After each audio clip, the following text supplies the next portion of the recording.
In response to the growing popularity of ethical shopping, Hobbes explains why ethical shopping doesn't work and why we should instead focus on advocating for policy change. Now, this entire article is written in a discovery format in which each key point is first introduced as a scene, highlighted in purple. Now, Hobbes used to be a speechwriter, and this shows throughout the piece as he uses a very colloquial conversational tone, as seen with all the underlined things. He uses rhetorical questions, casual phrases like "that's the way it goes." He also refers to the reader as "you" and uses the collective "we," making the entire article more accessible and engaging. He also uses a very dramatic style, as shown with italics.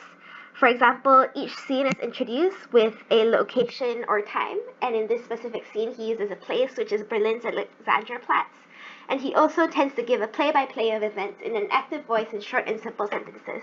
For example, right here, the Berliners hold their hands over their mouths. This is not only engaging, but also adds connotative meaning. Besides all of this, he also consistently uses quotes and statistics. For example, right here, £2, and right here, he quotes as little as 13 cents an hour. This shows that although he's engaging in creative nonfiction, he still maintains truth and backs it up with evidence.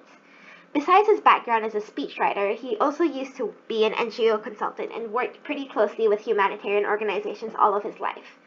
So he's written quite a few articles about the nuances of social justice, and in particular interest is the unscalable nature of humanitarian intervention and how buzzwords undermine the conversation about human rights.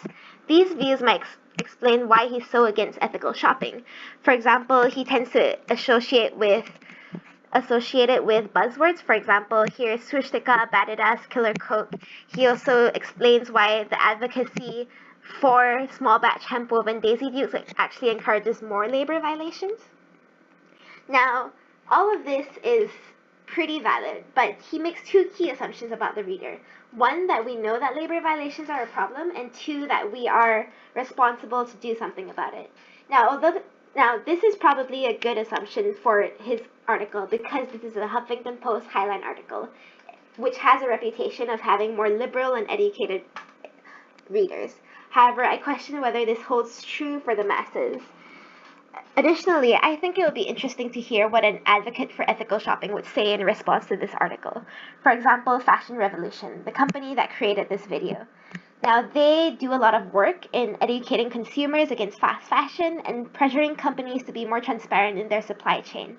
Without the work of advocacy organizations like these, Hobbes might not even have an audience for this article. Additionally, I question his stance on Walgreens' innocence in the Dhaka fires. Now, he uses this case study as an example of why companies don't have the power to prevent labor violations and how consumer pressure has no effect. However, both New York Times and Huffington reported that a few months before the fire, Walmart actually blocked moves that would pay factories higher prices in order to fund safety improvements which might have prevented this fire. Additionally, international pressures played a key role in the milestone court case of this incident that convicted the first ever factory owner in Bangladesh for labor violations, as well as created and enforced stronger violations to protect labor rights. Thus, overall, although I do think that this is a good contribution to the conversation about labor violation and labor rights, I'd like to hear more from the perspective of ethical shopping advocates.